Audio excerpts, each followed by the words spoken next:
Grabe! Ay, sabay pa tayo, grabe.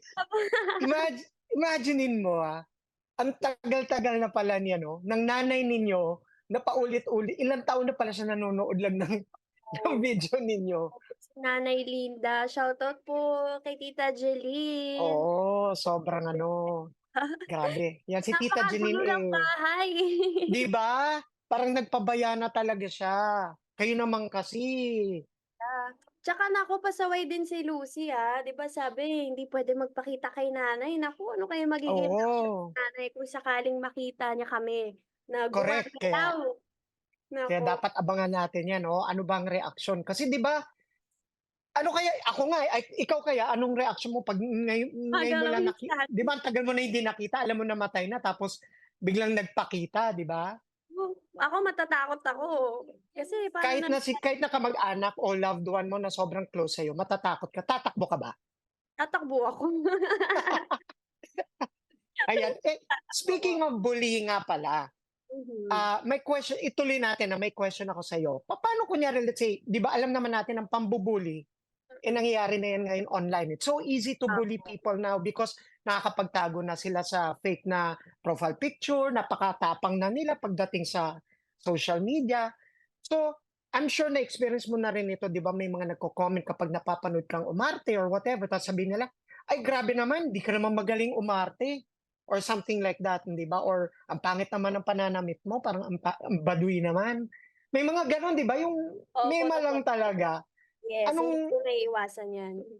how do you react when you ano ka ba, patol ka ba or Ay, what do you usually do or how do you feel?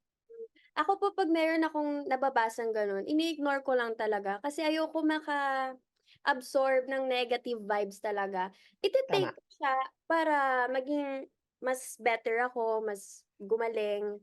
Pero yung didibdibin ko, dadamdamin, hindi na. Pero 'pag yung umabot na talaga ng personal na talaga siya, siyempre dun na ako papatol na, "Ay, parang grabe naman na 'to." Pero about naman sa acting, siyempre ite-take ko yun na para mas gumaling ako, gano'n. correct. Tsaka alam naman natin yun na you cannot please everybody naman, 'di ba? If you keep on trying to please everybody, you're just gonna end up failing kasi nga hindi talaga mangyayari yun. Tsaka buti ikaw hindi nagagawa mong hindi dibdibin o masyadong 'di ba, i Damdamin. damdamin lahat ng 'di ba, yung sinasabi niya kasi may mga taong hindi marunong gumanyan, na lahat ng sinasabi na ano nila hanggang sa nagiging depressed, 'di ba? So, ang hirap rin nung gano'n. Well, good for you, 'di ba? Kasi ako gano'n din, may mga nakikita din ako, but you know, opinyon nila 'yun, 'di ba? Kanya-kanyang So, ang opinyon yung nila ano, pananaw. oo, basta mahalaga hindi tayo nakakatapak sa iba, hindi tayo nakakabastos sa iba, at, bahala na sila sa opinyon nila, 'di ba? Basta tayo malinis ang ating konsensya at saka siyempre we just try to please everybody sa pamamagitan ng pagbibigay ng ligaya at entertainment, 'di ba? Tsaka po kasi 'pag 'Yun, patol ka pa sa kanila parang mas lalong lalala kaya ay oo, 'wag na lang mas lalo totoo ka pang 'yun. masasaktan. Kaya 'wag 'Di na ba? lang. At saka ano, tuwa lang nila 'di ba, mga trolls mahilig lang naman 'yan, "Ay pinansin ako lalo kong papatulan 'to kasi pinansin ako, 'di ba may gano'n, Opo.